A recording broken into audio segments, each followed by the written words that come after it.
Hello, one and all. So I want to take about 5 minutes just to talk quickly about the wonderful world of indicators.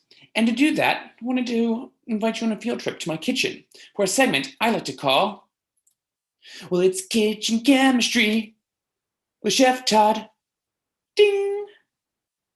Let's do this. So, welcome to my kitchen. What I'm going to do here is, so I have here some water. I'm going to heat up this water, and I've got turmeric. Okay, so turmeric, that's the wrong burner. Turmeric has this bright yellow distinctive color to it. Turns out turmeric is also a potent acid-base indicator. So I'm just going to pour some of this into here, and behold, the solution is yellow. We'll come back to that in just a hot second. In the meanwhile, let's talk about indicators. So, what do they do? Do they do things? Let's find out. And the answer is yes. So these really cool molecules. Generally speaking, they're these organic molecules, these large carbon-based molecules that have what are called these conjugated systems, where we have alternating double bonds and single bonds, a lot of resonance. Turns out they're acids and bases. And depending on the environment they're in, they'll either have their proton on them or they can lose their proton. And based off of if they're protonated or deprotonated, they take on different colors because they absorb different wavelengths of light. So you don't need to know the chemistry behind them, why they do this, but it is pretty interesting that based on their structure, they will absorb different wavelengths of light. What you want to appreciate is, well, two things. They change color based on the pH of the environment they're in. Also, this is neat. So there are a whole plethora of different acid-base indicators out there, and you don't need to memorize these, but what you do want to be able to do is interpret something like this. So for example, cresol red, you'd want to be able to look at this and say, oh, well, cresol red is below a pH of 7 or 8. Looks like it has a yellow color. And above a pH of 8, it takes on this red color. And in between, there's kind of orange. So many of you might have experience using acid-base indicators in, say, a lab, like litmus paper, for example. The idea is you want your indicator to change color during the spike or plummet around the equivalence point. So we have a little bit of leeway. The actual utility of titrations is you want to know when you're adding in a strong acid or strong base when you've completely neutralized whatever is in the solution to begin with. So in order to figure out how many moles were in there, we would want to reach the equivalence point, and that's where we want our indicator to change color. So for example, here we have methyl red. There we go.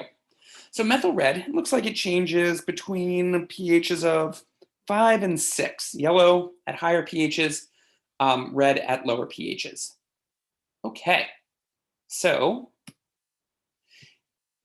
we would want, if we were doing a strong acid, strong base titration, so we would want it to change somewhere between 3 and 11. So notice that's where that giant spike is in the pH. That's where it's getting a lot more basic.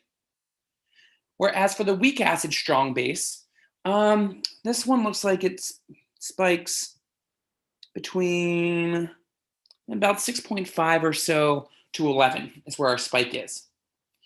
So we want our indicator, an appropriate indicator should change colors during that spike. So the question is, which of these would methyl red be an appropriate choice for? We can see that it changes right in here between 5 and 6. Well, yeah, that takes place within our spike for the strong acid, strong base titration. So yes, it would work for the strong acid, strong base titration. But would it work for the weak acid, strong base titration? And the answer is, well, no. Because if we look at where it changes color, it would change color right about here or so. So it would change color through this region. That's well before we've gotten to that spike at the equivalence point. So this would not be a good indicator for this particular weak acid and strong base. Maybe it was a stronger weak acid, and we had a curve that was modulated downward a little bit, but not for this one. So then, question is, here we have two different curves juxtaposed onto each other. We have a strong base with a strong acid, and we have a weak base with a strong acid. And we want to know which of these will phenolphthalein be appropriate for. Phenolphthalein is the indicator on the right, and which ones will methyl red be appropriate for.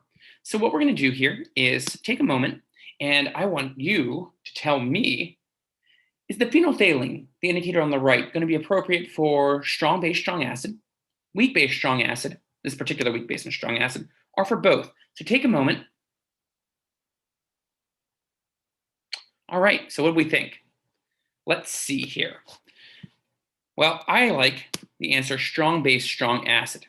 The reason for that is if we look at our titration curve, notice how the plummet takes place right here for our strong base being titrated with a strong acid.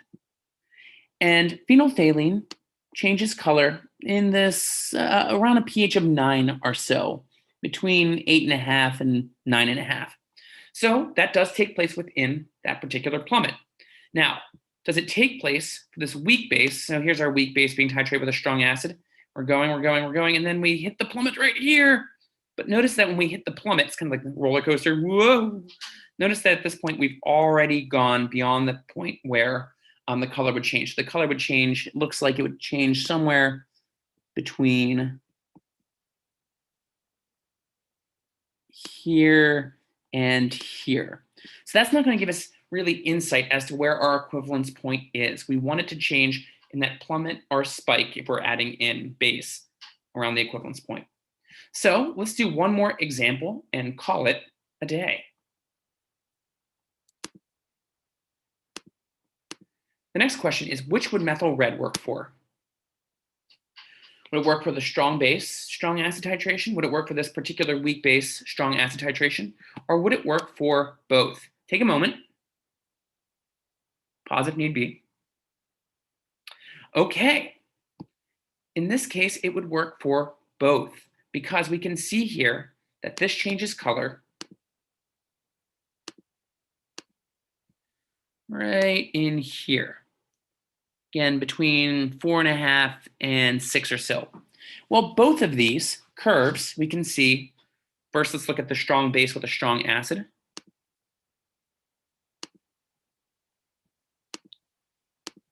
This one,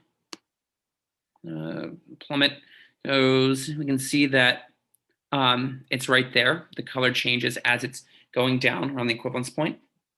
Then also for the weak base strong acid, so we're going along, and then, whoa, we hit that area where it really, really drops, where it becomes really acidic. Notice how that drop, the color change takes place within that drop too. So this would work for both. And that's indicators in a nutshell.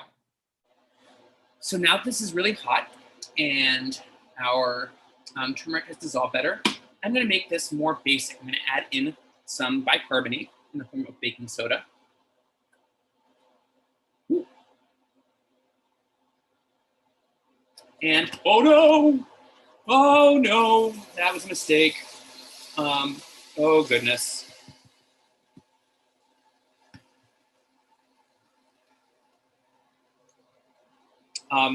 Well, we can see there's been a change that's taken place. If you look now, our turmeric has turned into this bright red color. Whoa, neat. Acid-base indicators, science! So to help you see it better, I put it into this little piece of glassware. You can see that the turmeric is now bright red. So I'm going to see if I can turn it back by making it more acidic. So I can turn it yellow. Now this is going to have some interesting consequences because, well, first of all, this is really hot as it is, but also this is going to be an acid-base reaction. Specifically, bicarbonate, if you've ever made a volcano for like a middle school science fair project, you'll know that if you add acid to bicarbonate, it gives off a gas, specifically CO2. So let's see if I try to. You can see here in the region where it's more acidic, it's more yellow, and the color's starting to change. I'm going to wait a moment because I don't want this to overflow onto my oven more so than what I already did. But look, We can see this, it's so neat.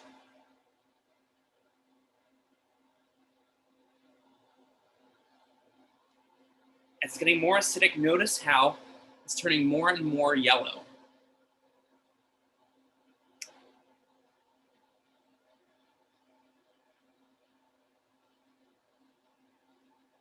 So there's actually a number, oh no, okay. I'm even gonna stop there. Stop pushing my luck. We can see there's been a distinctive color change. So actually a number of plants have natural acid-base indicators in them. Red cabbage does, grapes do. In fact, there's some fun, you can make some really, really neat acid-base indicators using red cabbage. That was chemistry, kitchen chemistry, with Chef Todd. Ding!